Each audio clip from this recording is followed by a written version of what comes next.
आमीन। आए मेरे साथ कलाम खुदा में से देखें मत्ती रसूल की मार्फत लिखी गई अंजीली बयान,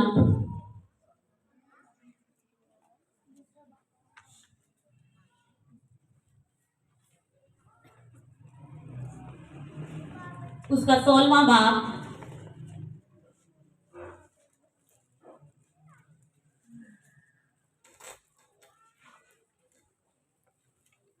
और उसकी 21वीं आयत से। मत्ती रसूल की मार्फत लिखी गई अंजील उसका 16वां बाब और उसकी 21वीं आयत से।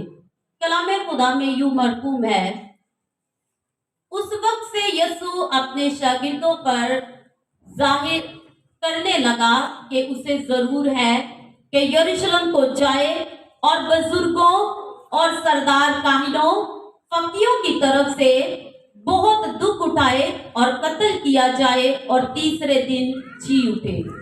इस पर पतरस उसको अलग ले जाकर मलामत करने लगा, ऐ खुदावंद, खुदा ना करे कि ये तुझ पर हरगिज नहीं आने का। उसने फिर कर पतरस से कहा, ऐ शैतान, मेरे सामने से दूर हो, तू मेरे लिए ठोकर का बाइस है, क्योंकि तू खुदा की बातों का नहीं बल्कि आदमियों की बातों का ख्याल रखता है। खुदावन का कलाम पढ़ना और सुनना हम सबके लिए बाइस से बढ़कर ठहरे। सब कहे आमीन।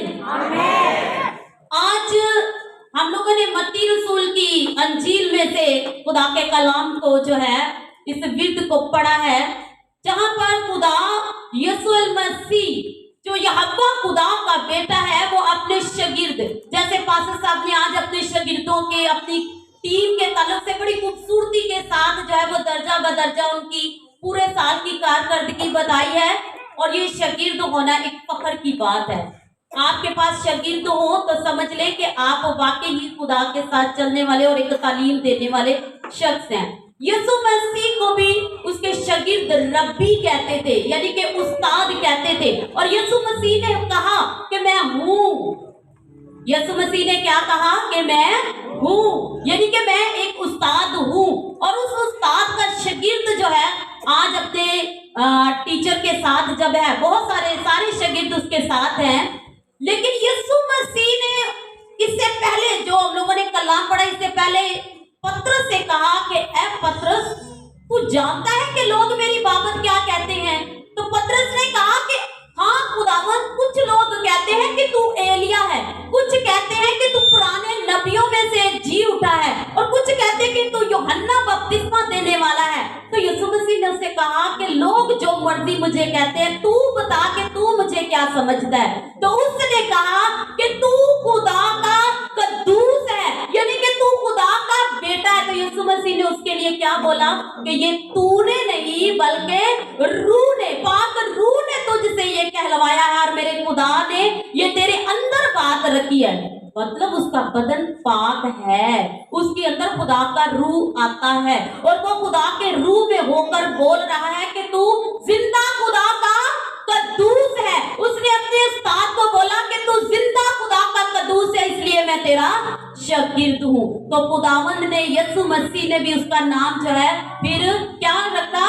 पतरस रखा। उसको जो है पतरस कहा कि तू वो चट्टान है जिसके ऊपर मैं अपनी कलीसिया बनाऊंगा, जिस पर क्या करूंगा? मैं अपनी कलीसिया बनाऊंगा। तू मेरे शागिर्दों में, मेरी कलीसिया के अंदर, मेरी खिदमत के तमाम पड़ाव के अंदर तू बुजुर्ग होगा। क्योंकि पतरस क्या था? होशियार शागिर्द था। पतरस सबसे ज्यादा समझदार शागिर्दों में से शागिर्द है।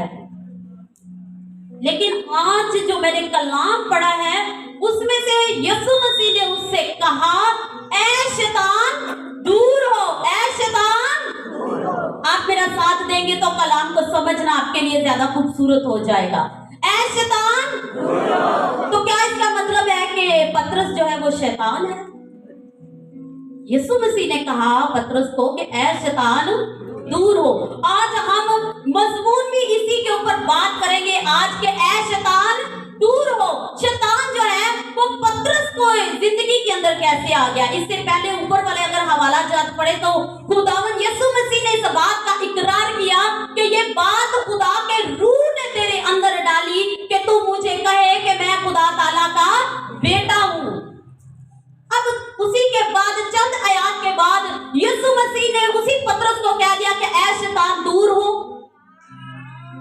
शैतान दूर हो, तू अपनी बातों, तू अपने जो है वो इंसानों की ख्यालात की बातें मेरे सामने रखता, तू मेरे लिए ठोकर का बाइस है। और उससे पहले यीशु मसीह ने उसको कहा कि तू जो है वो बुजुर्ग होगा, तू पतरस है, तू पतरस है, मैं तुझ पर अपनी कलीसिया कायम करूंगा, तू उनका रहबर होगा, तू उनका रहनुमा होगा। लेकिन फिर कह रहा है कि ऐ शैतान दूर हो।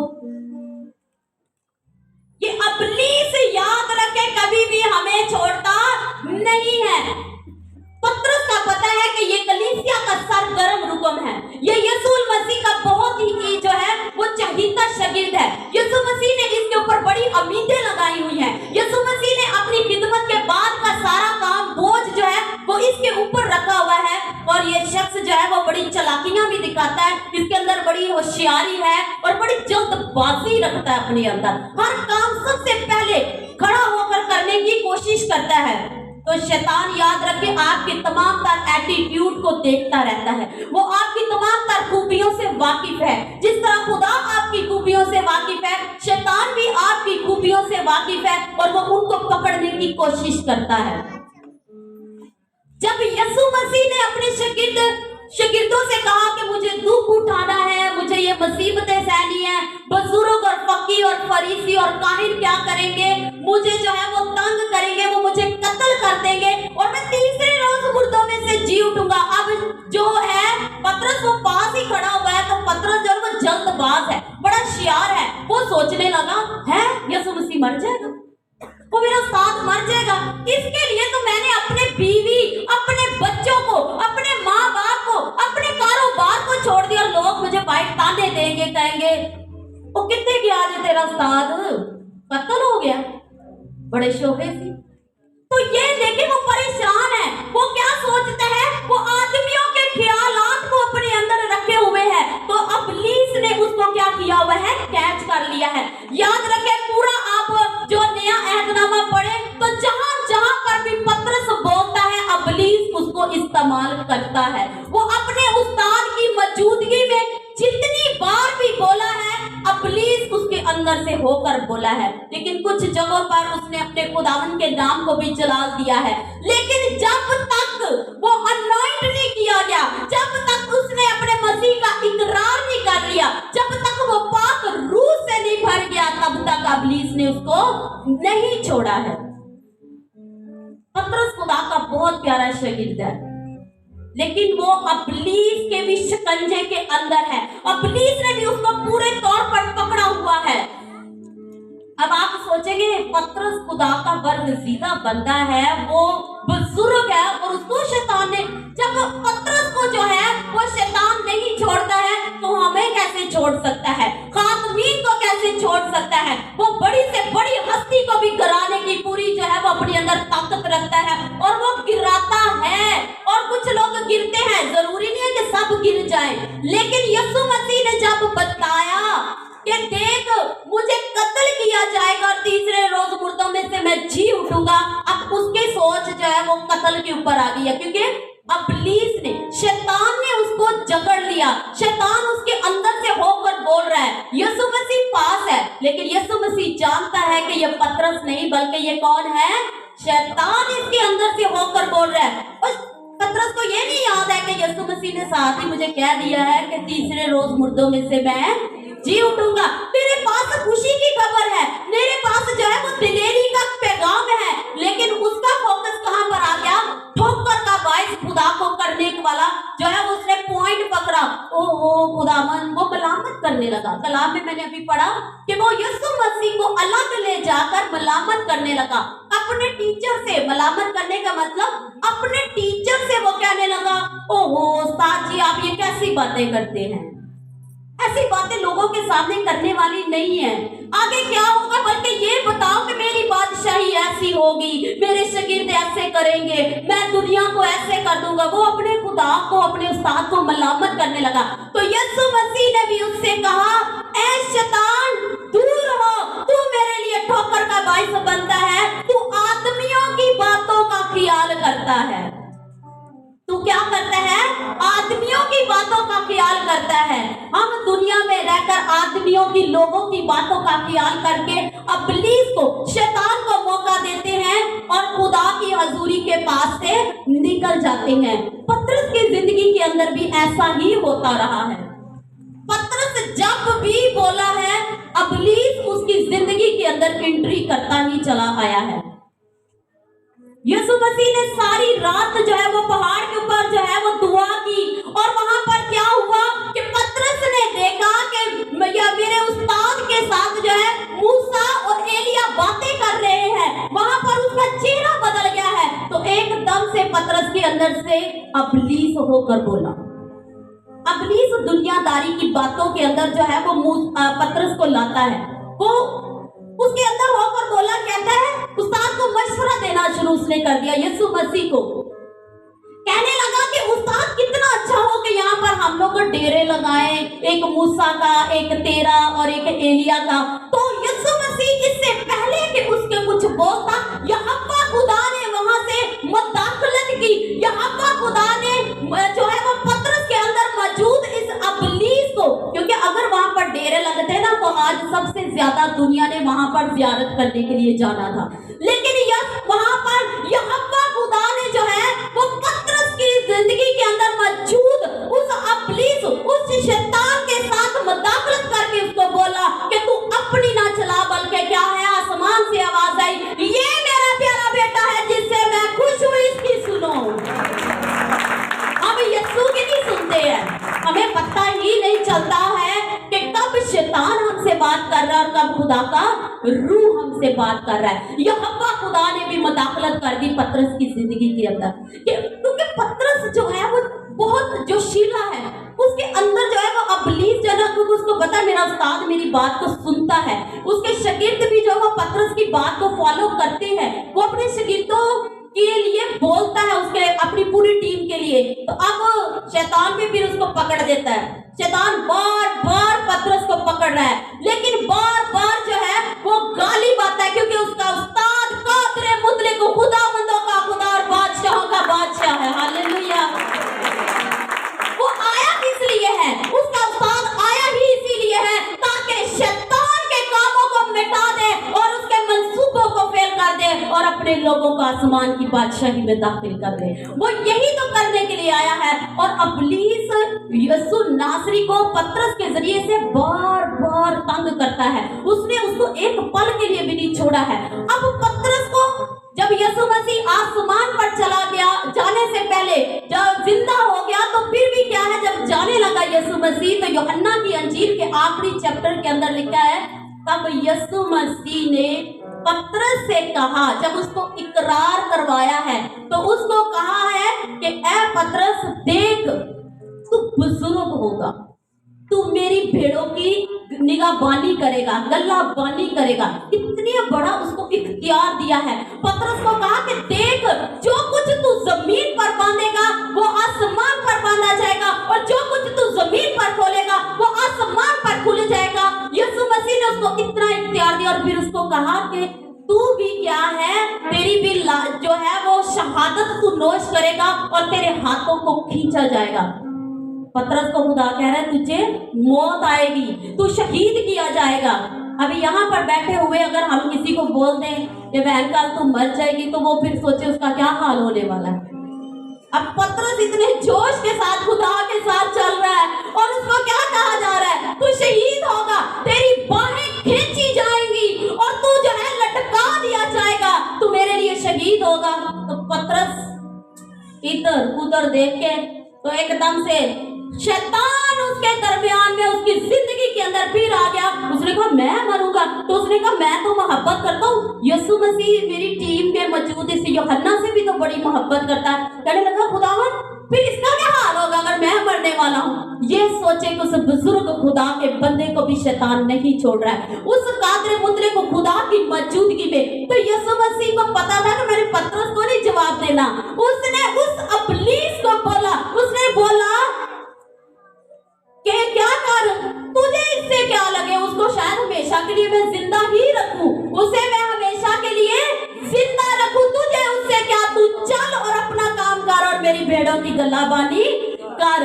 अब इब्लीस कभी छोड़ता नहीं है। इब्लीस को यीशु मसीह ने हमेशा पतरस की लाइफ से जो है वो निकाला और उसको हमेशा यही कहा, ऐ शैतान दूर हो जा, ऐ शैतान दूर हो जा। पतरस ने कहा, खुदावंद मैं तेरे लिए मरने के तैयार हूं। तो यीशु मसीह ने कहा, बस कर, तू अभी तो मूर्ख के बांध देने से पहले तू 3 बार मेरे लिए बांध दे देगा, तू मेरा इनकार कर देगा, तुझ में से होकर जो है वो मुखालिफ मेरा जो है, जो मेरा सताने वाला है, वो तुझ में से होकर बोलेगा। मत दावा करे कि मैं बहुत पाक हूं, मैं नायाब हस्ती हूं, मेरा बदन पाक तरीन है। इब्लीस आपके खुदा की मौजूदगी में भी आपके बदन को इस्तेमाल कर सकता है, क्योंकि वो जमीन का हाकिम है। लेकिन आपके पास इख्तियार है कि आप उसको मार सकते हैं, आप उसको डांट कर अपने यीशु नासरी की तरह हर जगह पर बोले, ऐ शैतान मैं तुझे यीशु के नाम से कमांड करता हूं कि निकल जा। हालेलुया। तो वो भागेगा। यीशु ने जब भी पतरस को देखा कि इसके अंदर से अब शैतान होकर बोल रहा है, उसने हर मर्तबा उसको यही बोला और उसके दरमियान से वो जाता रहा। यीशु ने कहा कि ऐ पतरस मैंने तेरे लिए दुआ की ताकि तेरा ईमान ना जाता रहे। उस्ताद अपने शागिर्द की पूरी पैरवी करता है, ना कि उसको छोड़ता है झुंड के अंदर इब्लीस की तस्वीरों के अंदर। यहूदा इस्करियोती को भी इब्लीस ने जो है वो पकड़ लिया, शैतान ने। वो उसमें से होकर जो है वो बोलता है। आखिरी खाने पर यीशु मसीह ने उसको जब नवाला जो है डुबो कर दिया तो उससे कहा, जा अपना काम कर बिया, जो कुछ तेरे सुपुर्द किया गया। यहूदा इस्करियोती से नहीं कहा, बल्कि उसमें मौजूद जो शैतान समा गया था उससे कहा कि जा मियां अपना काम कर, क्योंकि अब सब कुछ तेरे इख्तियार के अंदर है। और वो गया और उसने अपने जो है वो यीशु नासरी को 30 सिक्कों में बेच दिया। यीशु ने यहूदा के लिए दुआ नहीं की।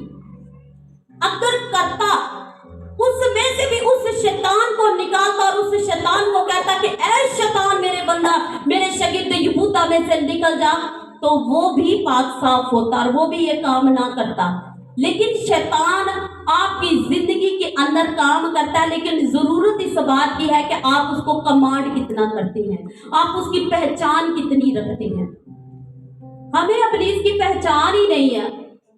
आज के कलाम के भेदों के जरिए से, राजों के जरिए से आप जानेंगे कि इब्लीस आपकी जिंदगी में कहां कहां पर आकर खड़ा हो जाता है। देखेंगे साउल के भी अंदर, क्या वो खुदा का बंदा नहीं था, वो तो खुदा के लिए जंगें करता था, लेकिन इब्लीस उसको वहां पर भी इस्तेमाल कर गया। उसने दाऊद को ऐसा सताया, बहुत सताया, सताता रहा कि दाऊद ने कहा कि खुदावंद मेरी जान जो है वो अब निढाल हो गई है, मैं भाग भाग के थक गया हूं, मैं अब कहां पर जाऊं खुदावंद। कहता मेरे सताने वाले बहुत ज्यादा हो चुके हुए हैं। कहता कि बहुत सारे सांडों ने मुझे घेर लिया। सांड कौन है? शैतान है, उसकी तस्वीरें हैं। आपको जो है इब्लीस हर तरीके के साथ सताने की पूरी कोशिश करता है। अब इब्लीस जो है वो क्या करता है, हमारी जिंदगी के अंदर कैसे काम करता है? हम गलती कर लेते हैं ना, उसको मानते नहीं है। मैं एक टीचर हूँ, स्कूल के अंदर मैं बच्चों के गलत कामों को जब पकड़ती हूँ ना, गलत हरकतों को, मैं बोलूंगी ना कि बेटा ये काम क्या, नहीं मुझे नहीं पता, नहीं टीचर जी कभी भी नहीं, ऐसा तो नहीं हो सकता, क्या देखा आपने। अब मैं कहती हूँ मैं क्या बताऊं तुम लोगों को, आप लोगों के जो गलत काम है मैं बयान करने से जो है मेरी जबान खराब होती है, लेकिन वो मानते नहीं है। जब आप अपनी गलती नहीं मानते हैं तो याद रखिएगा कि शैतान आपके साथ है। अब तब आप समझ जाएं कि शैतान आपके साथ है। गलती ना मानने वाला पता कैसा शख्स होता है? वो चोर, कहते ना एक चोर और दूसरा चतर, एक चोर और दूसरा चतर। मैं ना मानू, नहीं मानता तो ना मान भाई, शैतान के हाथों में पड़ा रहे। याद रखे, अपनी गलती के ऊपर पछतावा करें, अपनी गलती को माने, अपनी गलतियों के ऊपर इकरार करें तो इब्लीस आपकी जिंदगी में से जाएगा। जब आप चतुरपन दिखाते हो तो समझ जाओ शैतान आपकी जिंदगी में। तब आपको क्या कहना है?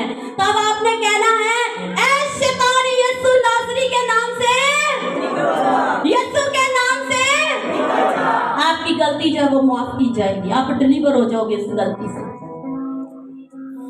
बात क्या होता है, देखें कि शैतान कहां पर है।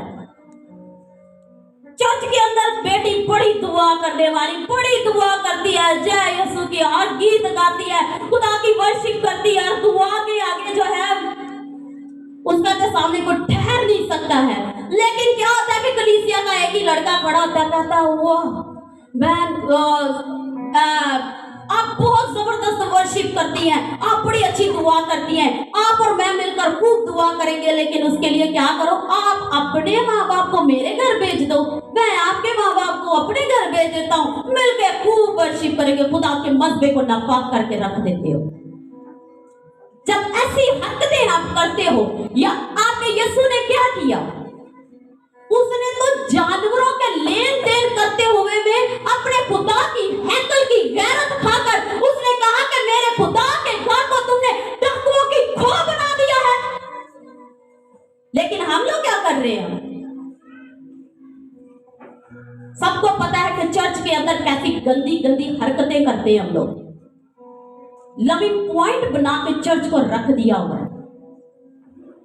आप जब ऐसी हरकतें करते हो तो याद रखें, समझ जाओ कि शैतान आपके इस रिश्ते के अंदर मौजूद है। पाक रूल कदस ने तो नहीं बोला होगा कि चलो अभी आप मेरे घर में अपने माँ बाप को भेज दो और मेरे माँ बाप तुम्हारे घर में आ जाएंगे। ऐसी हरकतें पाक रूल कदस नहीं करता है, बल्कि शैतान आपकी जिंदगी के अंदर ऐसी हरकतें करवाकर खुदा के मसबे को नापाक करता है। तब इस सूरत में आपको क्या कहना है? तब यीशु की तरह, जिस तरह उसने पतरस को बोला, उसी तरह आपने कहना है कि ऐ शैतान दूर हो जा यीशु के नाम से। नापाक बंधन मत बांधे अपने खुदावन की हजूरी में। इसमें ब्लेसिंग नहीं है, इसमें शैतान की मौजूदगी है, जिसके बारे में हमें पता नहीं चलता है। नशा सारा छोड़ दिया, तौबा कर ली, गवाहियां दे दी, ओ खुदावन मैंने सारा नशा छोड़ दिया, मैंने सब कुछ कर लिया, सारा नशा छोड़कर भी एक सिगरेट आपके पास है तो याद रखिए, वो सिगरेट जो है वो समझा देती है कि शैतान आपके ऊपर गालिब है। तो उस सूरत में सिगरेट के भी नशे को दूर करने के लिए आपको क्या कहना पड़ेगा? आप मेरा साथ दें, आपको क्या बोलना है? यीशु के नाम से दूर हो जाए नशे की सिगरेट, चाहे वो छोटी सी सिगरेट भी है, क्योंकि आसमान की बादशाही में, आपके यीशु की बादशाही में नशाबाज दाखिल नहीं हो सकता है। ये है हमारी कैटेगरी। हमें पता ही नहीं चलता कि शैतान कहां कहां पर है। अब रोजा हम रख लेते हैं, रोजे में भी शैतान आता है। मैं आज आपको कुछ जरूर ये छोटी छोटी जो हमारी रोजमर्रा लाइफ की जो तमसीलें आपको बताऊंगी कि शैतान हमारी जिंदगी में कहां कहां पर है, कहां कहां पर आप अपनी जिंदगी के अंदर मौजूद उस शैतान को डांट सकते हैं और उसको निकाल सकते हैं। जिस तरह यीशु मसीह ने अपने बंदा बुजुर्ग पतरस की जिंदगी में से वक्फे वक्फे से निकाला, आप भी निकालते रहे। डिलीवरेंस जो है वो चलते रहने का काम है, ना कि रुक जाए। जहां पर आप रुक गए समझ ले शैतान आप पर गालिब आ जाएगा। जब आप रोजा रखते हैं, रोजा रख लिया आप लोगों ने, खूब दुआ की, सब कुछ सह लिया, बड़ी अच्छे तरीके से चला, लेकिन जैसे 3 बजते हैं ना, रोजा बड़ा तड़पाता है। तड़पाता है कि नहीं तड़पाता? ओहो, याद आते हैं खाने, याद आते हैं रात को क्या बनाया था, अभी मेरे लिए पता नहीं क्या बन रहा है, याद आना शुरू हो जाता है। तब बेचैनी बढ़ती है। उस रोजे के अंदर क्या होता है? तब बेचैनी बढ़ती है। रोजे के अंदर एक आवाज आती है, चल खोल ले, कोई बात नहीं, अब 10 मिनट रह गए, 5 मिनट, आधा घंटा रह गया, तेरी दुआ कबूल हो गई, तेरा रोजा जो है वो खुदा की हजूरी में पहुंच गया, चल खोल ले। जब ऐसी हरकतें आपकी जिंदगी के अंदर आना शुरू हो जाए, जब ऐसे हालात में, रोजे के दौरान में आपके ख्यालात जो है वो डावाडोल हो, आपकी मजबूती, आपके इरादे जो है वो परेशानी में लेकर आपको आना शुरू कर दे, तो याद रखें वहां पर कौन मौजूद है? शैतान मौजूद है। और उसको हमें कैसे निकालना है? उसे हमें कहना क्या है? आप मेरा साथ देंगे, क्या कहना है? ऐ शैतान, यीशु के नाम से प्रेज। मेरे यीशु ने भी रोजा रखा और उसने उसको भी नहीं छोड़ा था। उस जगह पर भी इब्लीस आकर क्या कहने लगा रोजे के अंदर, अगर तू खुदा का बेटा है तो इस पत्थर से क्या कि रोटी बन जाए और तू खाए और अपनी भूख को मिटा सके। तो यीशु मसीह ने भी उसी जगह पर उससे क्या कहा? जुमला जो कलाम के अंदर लिखा है वो सही सही बताना है कि वहां पर यीशु ने उससे क्या कहा? ऐ शैतान, हम तो कहते ही नहीं है। यीशु इतनी मर्तबा कह रहा है ऐ शैतान दूर हो, ऐ शैतान दूर हो, और हम अपनी हरकतों के अंदर कुछ कहते नहीं है। जैसे जैसे आप अपनी हरकतों के अंदर गलत काम करते हैं, शैतान को मौका देते हैं, तो जब आपको रियलाइज होता है कि यहाँ पर शैतान है तो उसको डांटो, निकालो और यीशु के नाम से डिलीवरेंस आपकी जिंदगी का हिस्सा बनती चली जाएगी। हालेलुया। आपके बच्चे बीमार हो जाते हैं, होते हैं घर में, कोई भी बच्चा बीमार हो गया, बड़ा बीमार हो गया, बड़ा अजीज बीमार होता है, पता करने के लिए सब हम लोग जाते हैं एक दूसरे का पता करने के लिए। जब हम जाते हैं ना तो कुछ बड़ा नेगेटिव बोलने वाली बहनें होती हैं, वो पास चारपाई पे बैठ के ना आपके बच्चे की तो कह देती है नहीं नहीं नहीं, वो उनसे बचना बड़ा ही मुश्किल हो जाता, बड़ी क्रिटिकल हालत है, आईसीयू से चला गया है, बड़ा मुश्किल है। जब आपके बच्चे की लाइफ के ऊपर, आपके अजीज की लाइफ के ऊपर ऐसे को लफ्ज बोलता है तो समझ जाना कि वो इब्लीस है, वो शैतान है। तो वहीं पर बैठे हुए आपने क्या कहना है? ऐ शैतान दूर हो। ऊंची आवाज में नहीं कहना। ओ भाई, हो सकता फुफ्फो बैठी हो, मामी बैठी हो सकता मामी बैठी हो या मासी बैठी हो, तो फिर तो समझो लड़ाई लड़ाई। दिल में बोलो ऐ शैतान दूर हो। इस नेगेटिव लफ्जों को जो मेरे घर के अजीज के ऊपर, इस नकामी ऐ खुदावंद के खुदा बुरी रूह ने बोले हैं, मैं इसे ऐ खुदावंद कैंसिल करती हूँ या करता हूँ, और मेरे घर का बंदा या मेरे घर का ये बच्चा बहाल किया जाए यीशु के नाम से। आप अपने डिलीवरेंस इस तरीके से ले सकते हैं। खामोश रहने से भी डिलीवरेंस नहीं मिलेगी, और जो है वो चुप करके बैठे रहने से, आंखें बंद कर देने से भी कबूतर की तरह जो है वो आपकी डिलीवरेंस जो है वो नहीं हो सकती है। आप अपने दुश्मन की चालाकियों को नहीं समझ सकते हैं। आप अपने दुश्मन की चालाकियों को समझना चाहते हैं तो होशियारी पकड़े, इब्लीस को देखें। आपका यीशु जिस तरह उसको डांट कर रखता है ना, हर बार उसको, हर बार जब भी देखता है तो उसको कहता है शैतान दूर हो जा। आप भी उसी तरह बोले। बीवी जब लड़ती है ना हस्बैंड के साथ, बड़ा रोब दिखा रही होती है और खूब लड़ती है, तो समझ जाए कि उसके अंदर कौन है। भाई मुंह पे नहीं उसको बोलना, मुंह पे नहीं उसको बोलना। आपने क्या कहना है? जब पता चले ना कि अभी ये आपे से बाहर हो रही है तो बड़ा काम खराब हो रहा है, तब उसको बड़े अच्छे तरीके से कहना, वहां पे खड़े होकर कहना है इसके पीछे खड़ी हुई वो गंदी बुरी रूह शैतान की जो इसको ऑपरेट कर दिया, यीशु के नाम से दूर हो जा। क्या कहना है? यीशु के नाम से दूर हो जा। बीवी को नहीं कहना, नहीं तो डबल लड़ाई शुरू हो जाएगी। आपके हस्बैंड भी जब इस तरह लड़ते हैं तो उसको मुंह पे ये नहीं कह देना, पता तो चल ही जाता है अभी इसको शैतान ऑपरेट कर रहा है, तो उसको ये नहीं कहना कि यार शैतान दूर हो जा, वो कुछ चीज ही पकड़ लेगा। उसने कहना मैं शैतान हूं, तू हिटी पाक साहब हिटी रूहानी। आप पता क्या कहना है? आपने कहना है कि जो गंदी बुरी रूह इसको जो है ऑपरेट कर रही है शैतान की, वो यीशु के नाम से दूर हो जाए। आपकी जिंदगी के, आपके खानदान की जिंदगी के अंदर बहाली आ जाएगी यीशु के नाम से। Hallelujah, hallelujah. आप अपनी जिंदगी के अंदर शैतान को कभी भी मौका ना दें, ना चर्च के अंदर, ना अपने घर के अंदर। मैंने बहुत सारे लोगों को देखा हुआ है, वो क्या करते हैं,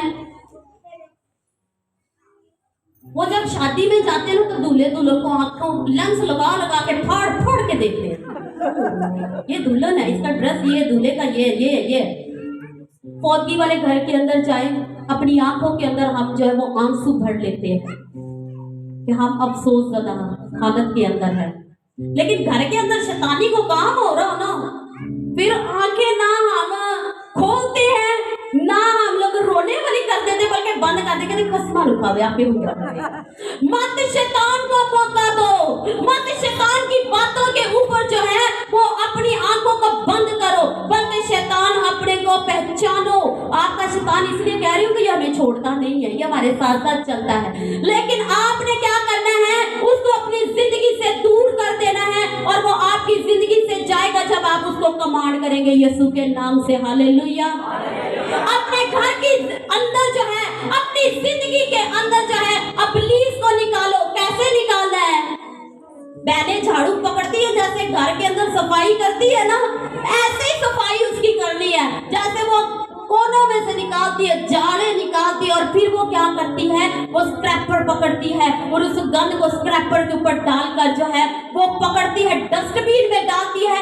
डस्टबिन से वो क्या करती है, उसको कचरे के ढेर पर डाल देती है और वहां पर उसको आग लगाकर जला दिया जाता है। इसी पैटर्न के साथ आप अपने घर के लोगों की जिंदगी के अंदर से शैतान को निकालो, झाड़ू पकड़कर कोने कोने से निकालो, रोजा रखो, दुआ करो, खुदा की हजूरी में गिड़गिड़ाओ और बोलो कि यीशु के नाम से निकल जा, मैं तुझे आग देती हूँ, तू जल, तू मर, गंदी और नापाक बुरी रूह, ताकि मेरा घराना पाक और साफ किया जाए और बहाल किया जाए यीशु के नाम से। अच्छा, दौलत, पास्टर साहब ने आज हिसाब किया, लालच की गंदी बुरी रूह जो पैसे को जब देखती है तो आंखें चमकती है। तो याद रखें, दौलत कहीं पर भी होगी ना तो इब्लीस शैतान वहां पर जरूर होगा।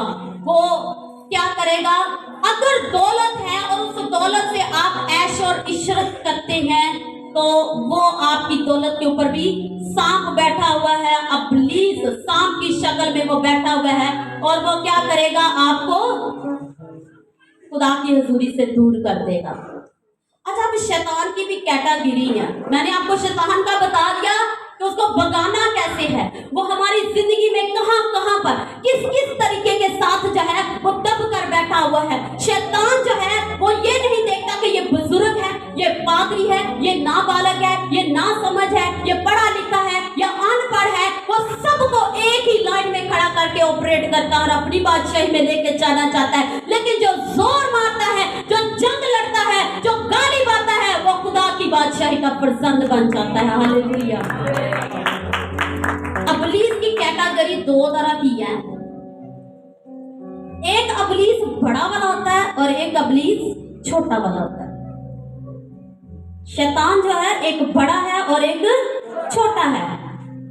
जो होता है ना बड़ा वाला, उसको अपनी सेल्फ रिस्पेक्ट बहुत अजीज है, वो अपने अंदर एक इज्जत रखता है, क्योंकि वो जानता है कि मेरे नीचे बहुत सारे अमला जो है वो काम कर रहा है। वो याद रखे, जब भी आपके पास आएगा वो बड़ी इज्जत के साथ चला भी जाएगा, वो बड़ी इज्जत के साथ।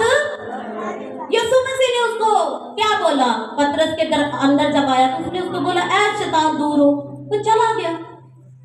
यीशु मसीह के पास आया, उसने कहा कि अपने जो है अपने आप को इस किंगरे से नीचे गिरा दे तो मैं सारी बादशाही तुझे दे दूंगा। यीशु ने कहा, ऐ शैतान दूर हो जा, तो ये उसके पास से चला गया।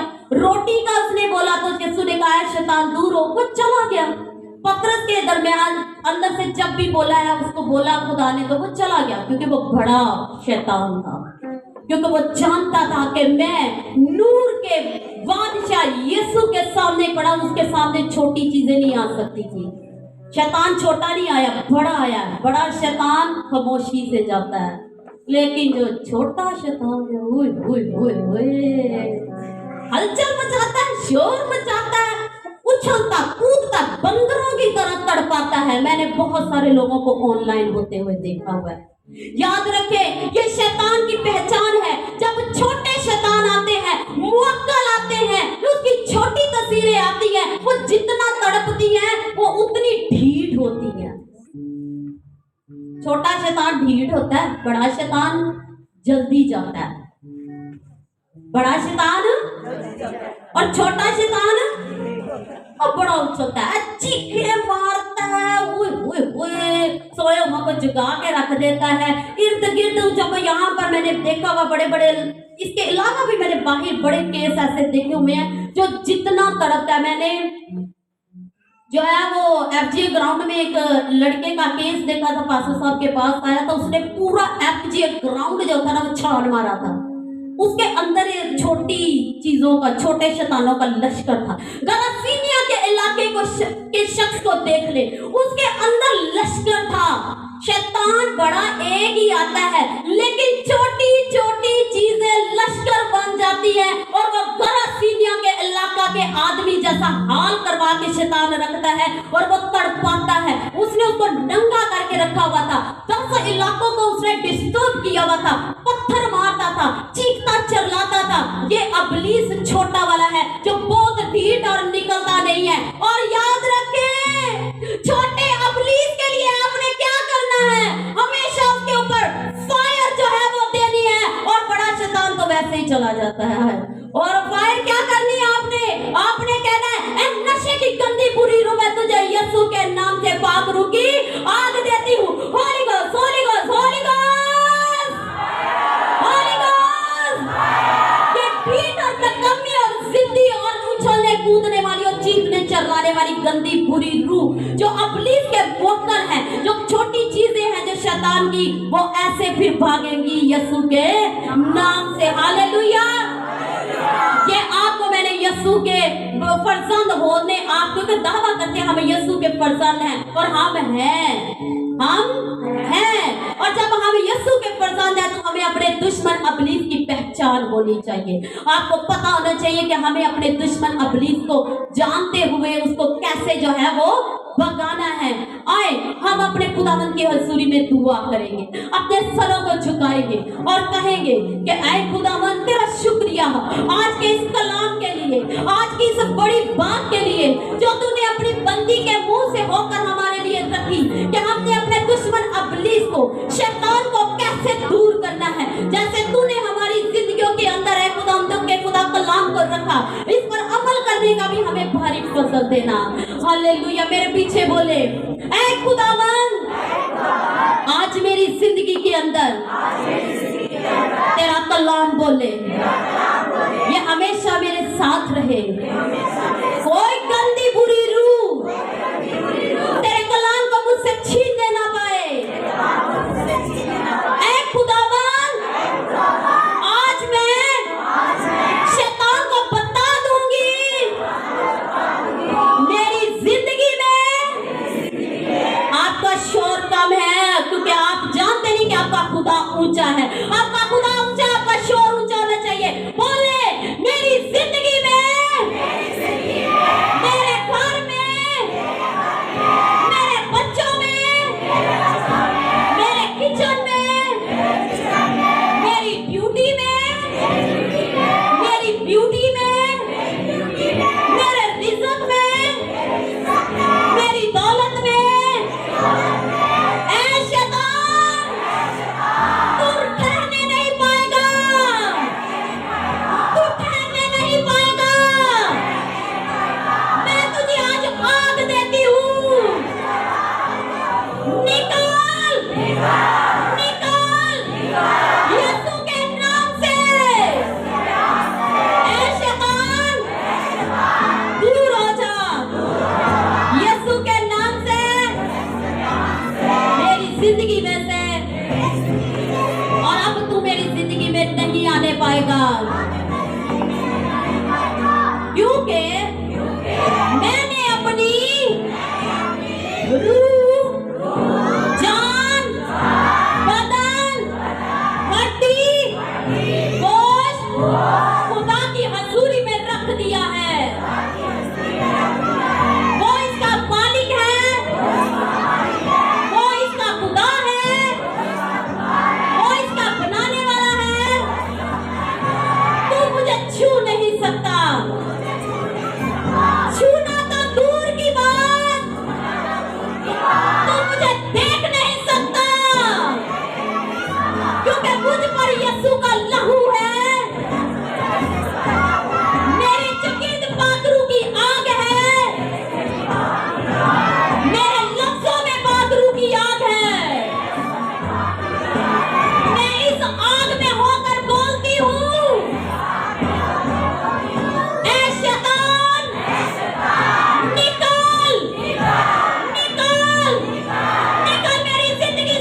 मिन्नत करती हूँ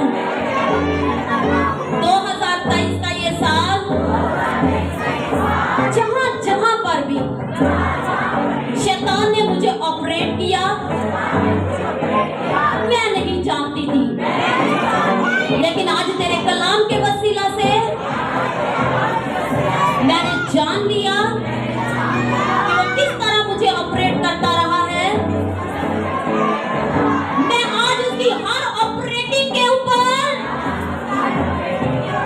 पाखरू की आग मांगती हूँ, उस पर आ गए 2023 के अंदर की गई सारी ऑपरेटिंग यीशु के नाम से चले चले चले चले चले, पाखरू की आग से चल जाए यीशु के नाम से। ऐ खुदावन 2024 मेरे लिए बरकतों का साल हो, बहाली का साल हो, आजादी का साल हो, खुशी का साल हो, कामयाबी का साल हो, छुड़ाए जाने का साल हो और जिंदगी पाने का साल हो, यीशु के नाम में आमीन हालेलुया। खुदावंद आज के कलाम के वसीला से आप सबको बरकत दे।